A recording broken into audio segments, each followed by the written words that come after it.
안녕하십니까. 저는 경기도 중고차 딜러협회 협회장을 맡고 있는 김주라고 합니다. 영상을 시작하기 전에 제가 퀴즈를 2개를 내겠습니다. 자, 문제 1번은 중고차 딜러가 9천만 원의 차를 사와서 1억에 판매를 했을 때 과연 중고차 딜러의 순수 마진이 얼마나 될까요?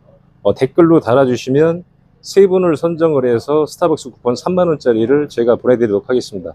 자, 그리고 2번 문제, 제가 작년 11월, 12월에 차를 3대를 사왔습니다. 2대는 카이엔인데 21년 9천만 원, 22년 1억 500, 그리고 21년식 벤츠를 3대를 팔아서 얼마가 적자가 났을까요가 문제입니다. 힌트를 드리자면 옆에 있는 21년식 카이엔 하이브리드 신차가 1억 6,500만 원짜리 풀 PPF 완전 무사고 국내 최저가입니다. 이거를 만약에 제가 팔게 되면 1,200만 원 정도가 적자가 납니다. 그러니까 대략적인 힌트가 되셨을 거라고 생각이 되고, 여러분들이 생각하시는 금액보다 상당히 큽니다. 이번 8월 6일자 국토부에서 소비자 보호 대책 관련한 뉴스 보도 자료가 나왔습니다. 거기에 대해서 제 생각과 대책, 방안 이런 거를 말씀을 드리겠습니다. 우선 기자분들한테 예전부터 드리고 싶은 말씀이 있었는데, 항상 뉴스 타이틀에 보면 낙후된 중고차 시장의 이미지를 부각시키려고 만주벌판에서 말 타고 독립운동가 하던 시절에 지어진 장안평의 매매상사, 매매단지를 타이틀로 올리고 계십니다. 제가 지금 서 있는 곳은 제가 근무하는 곳인데 도이치 오토홀드 수원에 있는 대규모 매매단지입니다. 보시면은 선정해 보면 시스템 에어컨만 해도 수백 개가 장착이 돼 있고 차가 12,000대가 들어갑니다. 지금은 관리비가 사무실당 150만 원 이상씩이 나오다 보니까 시스템 에어컨을 가동하지 않고 있는데, 이런 전시장도 있어요. 지하에 보면 AA센터도 있고 1층에 신차 전시장도 있고 여러 가지가 있습니다. 그리고 직업군을 비난을 할 때 사용하는 은어들이 있죠. 낙가마, 차파리, 국회의원, 짭새, 기레기. 저 같은 경우도 차파리, 낙가마 소리 듣기 싫어서 정도를 밟아서 열심히 일하고 있습니다. 기자분들도 기레기 소리 듣고 싶지 않으시면 많이 배우시고 공부하시고 열심히 뛰시고 그러셨으면 감사하겠습니다. 그리고 어떤 분들은 와서 이거 적자 판매가 납니다. 조금만 깎아주세요. 그렇게 말씀을 드리면 왜 버거버치 적자를 나고 파냐 라고 물어보시는 분들이 계세요. 그럼 반대로 제가 말씀을 드리면 여러분들 삼전이다 하이닉스다 주식 많이 하시고 계실 거예요. 그런데 주식에서 여러분들 다 돈 버십니까? 극소수예요. 제 주위에는 거의 다 마이너스 50%, 60% 지금 손실을 보고 계세요. 중고차도 마찬가지로 주식시장과 거의 비슷합니다. 돈 놓고 돈 먹기고 배팅이에요. 최대한 빨리 팔고 나가야 돼요. 그렇지 않으면 손실이 납니다. 그리고 특히 수입차를 건드리는 저 같은 중고차 딜러들은 남을 때는 많이 남지만 적자 날 때는 2배, 3배가 적자가 나요. 그 타이밍을 놓치면 적자가 이렇게 세게 납니다. 그럼 저희가 사무실로 이동을 해서 저희가 브리핑한 자료를 설명을 자세하게 드리겠습니다. 실판에 보면 키워드가 여러 가지가 있어요. 이거를 공개가 가능한 선까지 모두 공개를 하고 부연 설명을 드리겠습니다. 근데 내용이 너무 길어서 이거는 2박 3일 얘기해도 끝나지가 않아요. 제가 2003년도부터 중고차 판매업을 전업으로 시작을 해서 이제 만 23년 동안 하고 있는데, 제가 시작했을 때 2003년도에는 성능점검 책임보험이라는 게 없었습니다. 성능 기록부라는 것 자체가 없었어요. 그래서 중고차를 구입하러 갈 때는 차 쪽에 관련된 분들, 카센터 사장이라든가 이런 형들 데리고 일당을 주고 가서 차를 보고 그랬었어요. 그러다 보니까 문제가 생기다 보니까 2004년도에 성능 상태 점검이라는 거를 만듭니다. 소비자들이 중고차를 구입을 할 때 최소 어떤 사고 유무, 엔진 미션, 어떤 누유 상태 이런 거를 고지를 하면서 판매를 하게 됩니다. 그리고 이 과정에서 어떤 하자가 발생될 경우 성능 점검자의 오류나 과실이 됐을 때 중고차 딜러도 책임을 지고, 물론 100% 다 책임을 진 건 아니지만 성능점검 업자도 과실에 대한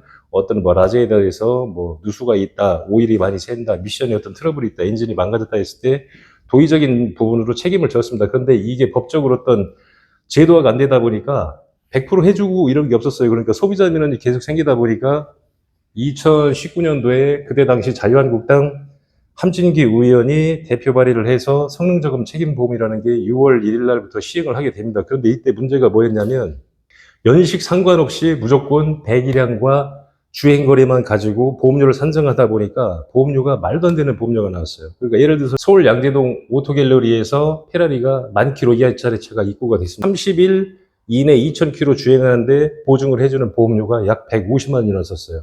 그때 당시 보험 요율이 좋으신 분들은 1년 종합보험료가 5, 60만 원 나오신 분들이 계셨어요. 그러니까 약간 비합리적이고 너무 과도한 보험료가 나왔습니다. 그리고 현재는 수입차 기준 보험료가 200이 넘는 차도 있어요. 그러니까 이게 민원이 많이 생기죠. 그러니까 손님들이 사러 왔을 때 보험료 너무 비싸 그러면 딜러가 생각해도 터무니없이 비싸거든요. 그럼 결국에는 내 차는 팔아야 되겠고 소비자하고 딜을 하게 됩니다. 자, 제가 100만 원을 부담하겠습니다. 그럼 100만 원만 좀 부담해 주고 사가 주시면 안 될까요? 하면서 딜을 하게 돼요. 그리고 되기 전에 제가 국토부를 방문했었습니다. 즉 성능 상태 점검 업자들하고 한 6, 7명 정도가 항의 방문해서 이거 이렇게 만들면 어떤 현장에서 잡음이 분명히 생긴다. 그리고 30일 보증했는데 너무 과도한 보험료가 발생이 된다 해서 강력하게 반대를 했었어요. 이때 당시 성능 보증 보험료는 누가 내느냐? 성능 점검 업자가 된다. 뭐 매매 업자가 된다. 이때 반발이 너무 심해서 결국에는 국토부에서 얘기가 나온 게 소비자의 동의 하에 손님에게 전가를 할 수 있다라는 단서조항을 달아줍니다. 그러니까 지금 유튜버 방송에서 성능보험료를 누가 내냐, 업자가 내냐, 손님이 내냐, 이거는 국토부에서 그때 정해 주었어요.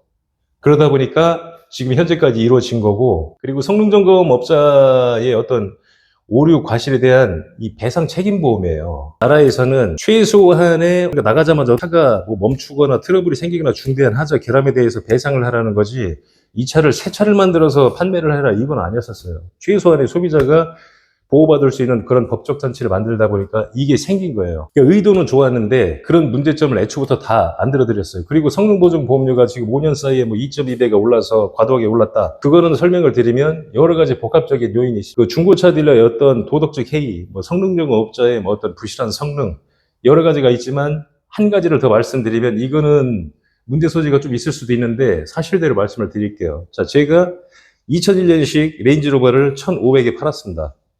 차주분이 6개월 전에 500을 수리했고 제가 150을 수리를 했어요. 가져와서 몇 차 출고를 했습니다. 그런데 약 한 15일 뒤에 구매하신 분이 저한테 연락이 와요.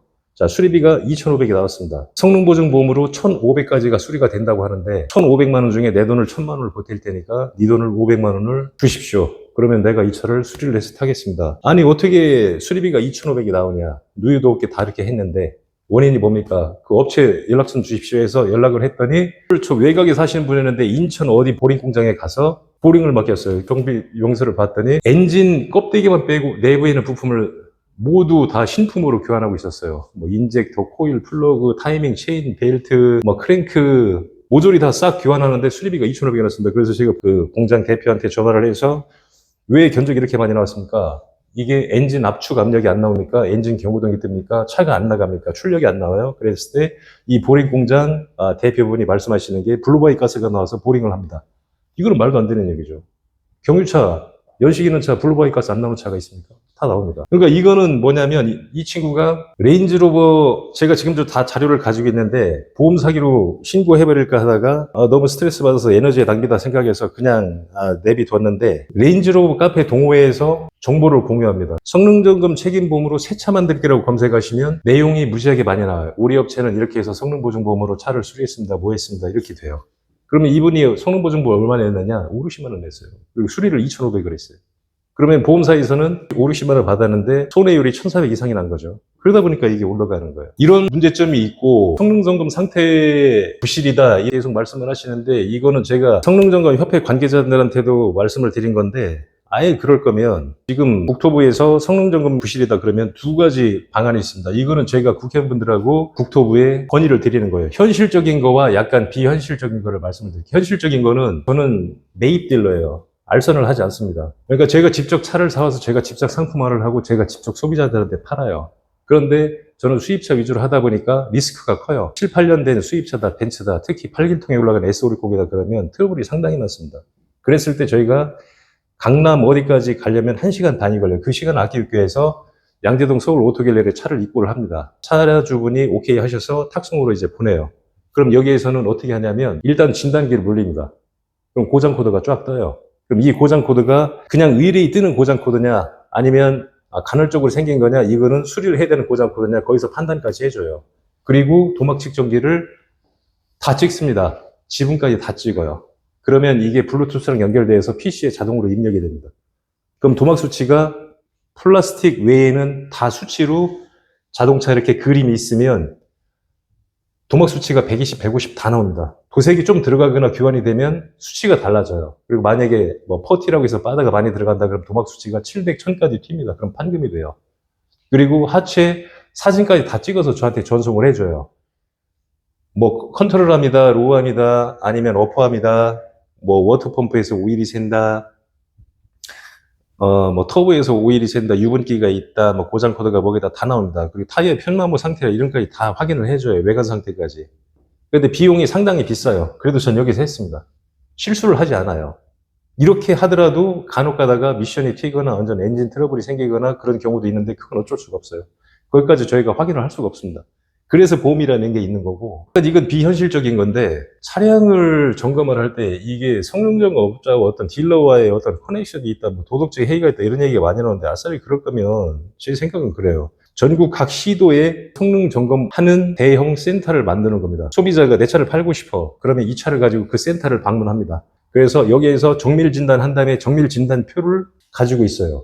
그러면 이거를 누구한테 팔고 싶어. 뭐 대기업이야 아니면 이런 중소기업이야 조그만 매매 상사에 팔고 싶으면 이 기록부와 차를 가져갑니다. 그러면 여기에서는 대신에 조건 들어갑니다. 30일 이내, 500km 이하, 1000km 이런 식으로 조건을 붙여서 서류를 가지고 방문을 하면 매입하는 사람들은 외관만 보고 아니면 실내의 어떤 가죽 실내 마감재 상태 아니면 뭐 어떤 후방 카메라 속이 되는지 안 되는지 그것만 확인하고 매입을 하게 되면 굉장히 투명해지죠. 누구의 책임을 전가할 것도 없습니다. 대신에 여기에서 점검센터에서 어떤 오류가 있었다. 그럼 역시 마찬가지로 성능점검 책임보험으로 배상을 해주면 되는 겁니다. 그럼 이러면 아주 깔끔해요. 그럼 문제가 생길 게 없습니다. 그리고 매도비 같은 경우 가격에 광고까지 다 합산을 해라. 깜깜이다. 이거는 틀린 얘기입니다. 저 같은 경우 전화 오면 그리고 차를 한 분이라도 사보신 분들 계시거나 그러시면 그 처음 사시는 분들도 마찬가지예요. 차를 사는데 총 비용이 얼마나 들어갑니까? 이전비는 대략 얼마고, 그럼 뭐 이전비는 총 가에 뭐 몇 프로고, 중고차 시장에서 사시게 되면 뭐 이런 직거래 하시는 것보다 두 가지가 추가 비용이 들어갑니다. 일단은 매도비가 부가세 포함 44만 원이고, 성능점검 책임보험료라는 게 있는데, 주행거리와 배기량 때문에 모든 게 다르는데 이 차는 얼마입니다. 그러면 약간 좀 과도하다 그러면 손님이 딜을 하시게 돼요. 그러니까 이번에도 제가 19년식 3만 킬로 탄 718 박스타를 팔았어요. 계약금을 받았습니다. 그런데 제가 매도비하고 성능점검 책임보험료를 20몇만 원을 받았어요. 그런데 제가 200만 원을 내고 앞에서 먼저 해드렸어요. 타이어 교환하시고 이렇게 저렇게 안 좋은 거 있고 뭐 이건 안 좋은 거 제가 이렇게 해드리겠습니다. 그러면 제가 성능점검 보험료하고 매도비를 받은 걸까요? 예, 애매하죠. 그리고 이 매도비 부분, 그러니까 중고차 딜러 이렇게 말씀을 하시는데, 근데 소비자분들하고 뭐 경찰 쪽이 됐든 국회의원이 됐든 국토부는 잘 아시겠죠?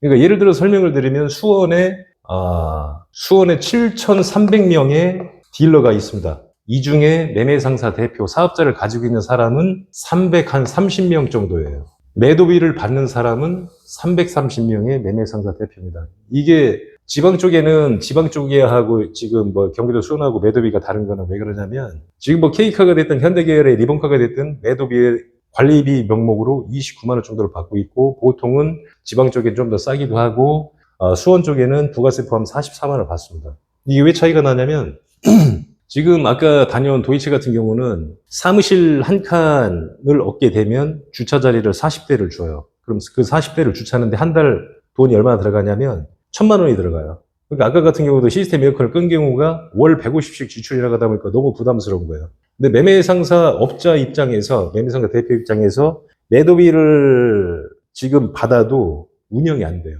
그러니까 뭐 소비자분들은 모시겠지만 딜러들이 매매상사에 내는 게 모두 다 달라요. 조건이 달라요. 더 내는 게 굉장히 많습니다. 매도비는 이게 조삼모사고 이걸 뭐 받아라 마라 뭐 차값에 포함해라 이거 뭐 큰 의미가 없을 것 같아요. 환불 정책 이게 상당히 애매합니다. 지금 언론에서 뿌린 자료, 유튜브에서 뿌리는 어떤 이런 자료를 봤을 때 저는 어떤 느낌이 드냐면 이게 좀 합리적인 의심이 드는 거예요. 우리가 강력하게 반대를 했는데 19년도에 통과를 시켜서 국토부에서 보험사하고 이렇게 해서 요일표를 만들어서 이거를 적용을 시켜서 시행을 했단 말이에요. 그런데 갑자기 국토부라든가 어떤 유튜브라든가 성능점검 책임보험을 폐지를 시켜야 된다. 무조건 폐지해라. 그럼 대안은 뭐 이게 이렇고 환불이 어떻고 해가지고 결론은 뭐냐면 매매업자 보험으로 전환을 해라. 아니 성능점검은 성능점검업자가 보는데 보험을 매매업자가 가입해라? 성능점검업자가 차량 점검을 할 때 사람이 하는 일이다 보니까 오류라든가 과실이 있어요. 그리고 이때 당시 전산이라는 게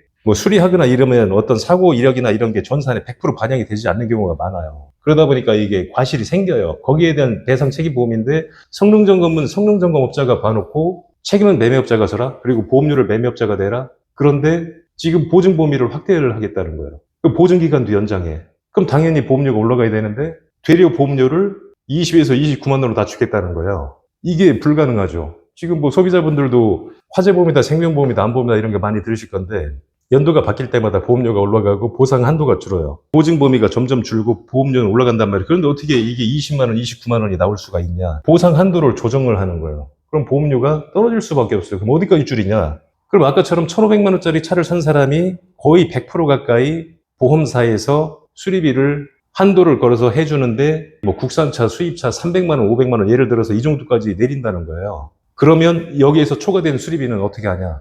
딜러 보고 내라는 겁니다. 제가 아까도 설명드렸다시피 카이엔을 지금도 못 팔고 있는데 그걸 팔게 되면 1200 이상이 적잖아요. 1000만 원을 보통 중고차 딜러들이 국산차 기준 말씀드릴게요. 국산차 기준 차를 사오게 되면 예를 들어서 한 50만 원, 잘 봐야 한 70만 원 마진을 보고 진입을 하게 돼요. 근데 저도 뭐 15년 전, 20년 전 국산차를 많이 해봤는데 한 달 동안 25대인가 팔았는데 250만 원이가 남았어요. 도저히 안 되겠다. 국산차 답이 안 온다. 수입차로 넘어가는데 초과되는 걸 딜러 보고 내라고 하면 이건 딜러 말살 정책입니다. 이건 다 죽으라는 소리예요. 뭐 중고차 딜러가 뭐 미운털이 바뀌고 욕먹는 건 사실이지만 우리나라 국민들 2분, 3분 중엔 다 개인 사업자를 가지고 있습니다. 그럼 내 사업장에 이거를 한번 적용을 해보세요. 이건 바로 망하는 겁니다. 그럼 제가 봤을 때 지금 4개의 성능점검 협회가 지금 돌아가고 있는데 제가 볼 때는 진짜 막말로 얘기하면 저거를 다 나가리 시켜버리고 이런 이권을 갖다가 이쪽으로 다 몰빵을 시키겠다는 거예요. 하나의 거대한 메모드급 보험사, 뭐 예를 들어서 어떤 이런 하나의 보험을 만드는 거예요. 그럼 예를 들어서 보험에 대한 매출이 2천억이다 그러면 이게 엄청난 수익 사입이 되는 겁니다. 이거는 거의 이권 카르텔이 개입했다고 볼 수밖에 없는 거고 사실관계를 떠나서 그냥 제 생각이에요. 지금 6년, 7년 동안 성능점검 책임보험이 흘러가면서 어떤 구조라든가 어떤 단점, 장점, 보완책 이런 게 학습이 됐어요. 그러다 보니까 보험료를 낮춰. 그 보험료가 비싸. 만약에 보험료가 100만 원이면 딜러가 낼 수 없죠. 한 이 정도 선이면 딜러가 수긍하고 내지 않을까. 그리고 매매업자가 보험을 가입해. 그러면 매매업자한테 보험료가 꽂히면 입금이 되면 매매업자는 매출이 올라가는데 이거를 그냥 받을까? 분명히 무언가 저 보험사에서 매매상사한테 내려줄 겁니다. 어떤 명목이 됐든지. 그래야 매매상사 대표가 이거를 가입을 할 거예요. 그리고 보험료는 어차피 매매상사 대표가 되는 게 아닙니다. 이건 딜러가 내는 거예요. 근데 여기까지는 좋다고 해요. 예를 들어서. 그리고 이거 외에도 성능점검 책임보험 외에도 EW 보장상품이라는 게 많이 존재합니다. 저 같은 경우도 저희 회사에서 차를 사시게 되면 8년 이내 16만 킬로 이하짜리 차에 대해서 6개월 내에 10,000킬로 동안 엔진 미션 주요 장치를 보증을 해줘요. 무상으로 AS를 해줍니다. 그리고 보험 가입하는 거 제 사비로 가입을 해드려요. 뭐 국산차 뭐 4만 몇천 원, 뭐 수입차 뭐 15만 몇천 원 이렇게 저희가 납부를 가입을 해드리는 거죠. 그리고 좀 더 좋은 거는 1년에 2만 킬로도 있고 여러 가지 상품이 있습니다. 그리고 여기 보면 환불 정책 그 국토부에서 뿌린 자료에 보면 갑자기 매사추세츠라는 주의 어떤 법안이 어쩌고 저쩌고 나와요. 그러면서 이걸 제 느낌에는 그냥 짜맞추기 하는 거예요. 해외도 이런 법이 있는데 이거 우리나라도 해야 되는 거 아니냐? OECD 뭐 몇 개국 중에 어쩌고 저쩌고 막 이렇게 얘기를 해요. 그러면 제 생각은 그래요. 아니, 미국에서 하는 시행령이 그렇게 좋으면 저는 총기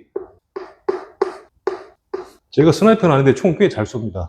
군대에서 삽질만 하다 와가지고 해외 나가면 연사로 놓고 갈겨요. 그리고 대마 같은 경우 합법을 하는데 미국에 있죠. 알츠하이머 치료에 뭐 효과가 있다 이런 식으로 해서 발표도 나오고 합법으로 하는 데가 있습니다. 그렇게 따지면 이렇게 해야죠. 이거 진짜 사회주의나 공산주의는 모르겠고 러시아나 지금 이거 중국에서도 이런 거는 저는 없다고 판단이 되거든요. 이거는 지금 말도 안 되는 겁니다. 그러니까 제가 볼 때 이렇게 흘러가는 게 이거는 다 지금 빌드업이라고 봐요. 뭐 진짜 산티나는 편으로 밑밥 갈기고 이거를 통과시키기 위해서 다 이게 빌드업을 했다고 제가 보여지는 거예요. 이게 통과됐을 때는 이건 바로 접어야 돼요. 신차 AS 남은 거 그것만 해야 돼요. 신차 AS 끝난 건 건들면 안 됩니다. 뭐 특히 뭐 15년, 6년씩 뭐 아반떼야 이런 거 사면 안 돼요. 그리고 6년, 7년 된 수입차 매입하면 안 됩니다. 바로 환불이에요. 그리고 분명히 이런 거는 악용하는 사례도 생겨요. 없다고 볼 수가 없습니다. 현재도 뭐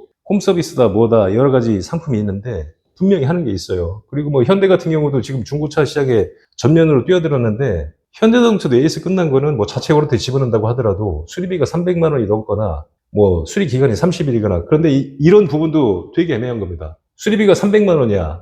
그러면 이게 수리비가 왜 300이냐? 자, 공임이 센터하고 사설하고 다 다릅니다. 근데 이게 센터 공임이냐 사설 공임이냐, 정품을 썼냐, 애프터를 썼냐, 이게 다 달라져요. 소비자가 차량을 구입했을 때 명의이전을 하게 되는데 성격이 급하신 분들은 차를 구매하신 다음에 그 다음날 9시 5분에 전화 와서 왜 이전을 안 했냐고 화를 내십니다. 이전은 보통 저희가 이전 서류를 받는 거는 12시에서 2시 사이, 그리고 두 번째 받는 건 5시에서 6시에 받습니다. 그런데 이거를 환불을 해주게 되면 지금 환불 규정이 되게 애매한 겁니다. 이거는 국토부하고 그 관계자분들하고 협의를 할 건데, 저 명의이전을 해. 그러면 취등록세가 다 들어가. 채권도 다 들어가. 이걸 어떻게 환불할 거예요? 그렇다고 이거를 일주일 동안 우리가 이전을 안 하고 있다? 지금 5분, 10분만 늦어도 난리를 치는데, 니네 어떻게 믿고 내 돈을 맡겨놓고 가느냐? 난리를 칠 거란 말입니다. 지금 국토부 쪽에서 이게 탁성 행정을 하고 계시는 거예요. 이거는 저희가 한번 공청회가 됐던 어떤 자리가 생기면 제가 자세하게 설명을 드리겠습니다. 그리고 이렇게 침수차 행정처벌이라고 말씀을 하셨는데 이것도 국토부에서 잘못하는 겁니다. 지금 성능점검 업자의 어떤 고의 여부를 떠나서 침수차라고 판정을 됐을 때 영업정지를 행정처벌을 하겠다, 이거는 만약에 침수라고 했을 때 가장 시비가 많이 생기는 게, 민원이 많이 생기는 게 화물차입니다. 화물차는 이런 작업 현장에서 사용하거나 특히 바닷가 이런 데서 타시는 분들은 뭐 모래발로 이렇게 많이 타시기도 하고 흙이 많이 들어와요. 그러면 뭐 악셀이다 아니면 뭐 시트다 이런 데 바닷모래가 많이 있으면 이거 바다 침수된 거냐? 의심이 된다. 판단하는 기준이 아주 애매모호합니다. 수원에 한 군데 판단을 해주는데 이 친구들도 100% 이거를 침수도 아니다라고 확인하기가 어려워요. 그리고 바닷물에 침수되는 거는 각종 배선이나 차체가 다 녹아내립니다. 하루밖에 안 걸려 다 녹아내리는데. 그리고 이 침수차라고 처벌하는 규정은 국토부에서 만약에 이 차가 침수를 했다, 침수 판정이 나왔다 그러면 무조건 전량 폐차를 해서 법으로 박아서 유통이 안 되게끔 아예 법으로 못을 박아야 됩니다. 그러면 이거를 매매업자가 이거를 건드릴 수가 없어요. 항상 언론에서 떠드는 게 허위매물이에요. 허위매물. 2000년도에 부동산 광고 관련해서 법으로 개정이 됐어요. 허위매물을 올렸을 경우에 과태료를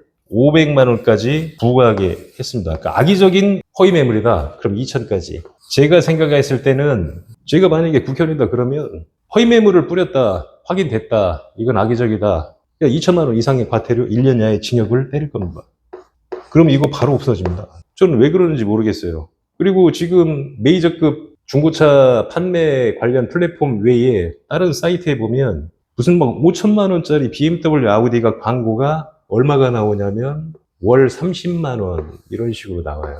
그럼 이게 할부로, 아무리 할부가 저렴하고 아니 원가로 준다고 하더라도 이게 110개월 할부를 뗀다고 이 금액이 나올 수가 없어요. 왜 그런가 봤더니 이거를 리스로 돌려버리는 겁니다. 사회초년생이나 이런 분들은 잘 몰라요. 한번 중고차 시장에서 이렇게 얘기하다 보면 현혹되는 경우도 있어요. 그러면 5천만 원짜리 텐데 잔가를 4천만 원 남겨놓고 이거를 풀 리스를 때려버리는 거예요. 그랬을 때 소비자 민원이 많이 생깁니다. 이런 부분도 국토부에서 만져주셔야 돼요. 이런 틀을 잡아주셔야 됩니다. 아, 이거 빼놨네. 자, 그리고 두 가지 제가 빼먹은 게 있는데, 본인 소유 차량 판매 시 알선 수수료를 받지 마라. 지금 수원에는 그렇게 하고 있습니다. 수원 지부에서 내 차를 내가 팔 때 알선 수수료를 받지 못하게 아예 못을 박았어요.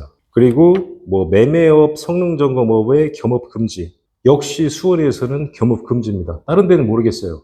이해가 상충한다 해서 못하게 돼 있습니다. 마무리 어떻게 하죠? 지금 대본 없이 하다 보니까 좀 두서없이 말씀을 드렸는데 아마 이번 주 중에 새로운 뉴스가 국토부에서 나올까 기회가 되면 제가 국회의원분들하고 국토부 관계자분들하고 공청회든 간담회든 하는 자리에 참석을 해서 제 의견과 시장의 현 상태, 문제점, 개선 방향 어떤 식으로 가면 소비자가 보호를 받고 좀 원활하게 중고차 시장이 흘러갈지에 대해서 제 그동안의 23년 동안의 노하우나 아니면 그 성능점검 업자분들하고 회의한 내용이 있으니까 그 내용을 토대로 해서 저희가 한번 말씀을 드리도록 하겠습니다. 새로운 뉴스가 나오면 바로 이렇게 올려드리고, 그리고 중고차 유튜버 분들한테도 저희가 말씀을 드릴 게 있는데 사실단들을 정확히 잘 해주시면 좋은데 그거로 인해서 약간 약 파는 느낌에 들어가는 어떤 너는 나쁜 놈이다, 나는 착한 놈이다, 이런 거는 서로 안 좋은 것 같아요. 이건 예전부터 드리고 싶은 말씀인데 정도라는 게 있습니다. 우리나라 말 중에 제일 제가 좋아하는 말이 사랑해야 하고 적당히 해요. 적당히 하셔야 돼요. 선이라는 게 분명히 있습니다.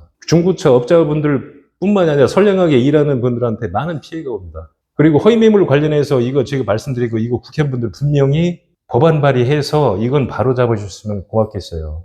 이거는 소비자뿐만이 아니라 중고차 딜러들도 이 발의가 되면 박수를 치고 난리가 날 겁니다. 그리고 한 가지 더 첨부해서 말씀을 드리자면 바이크가 있어요. 여기는 진짜 무법천지입니다. 거의 제가 볼 때는 체험상 50%가 다 사기 매물이에요.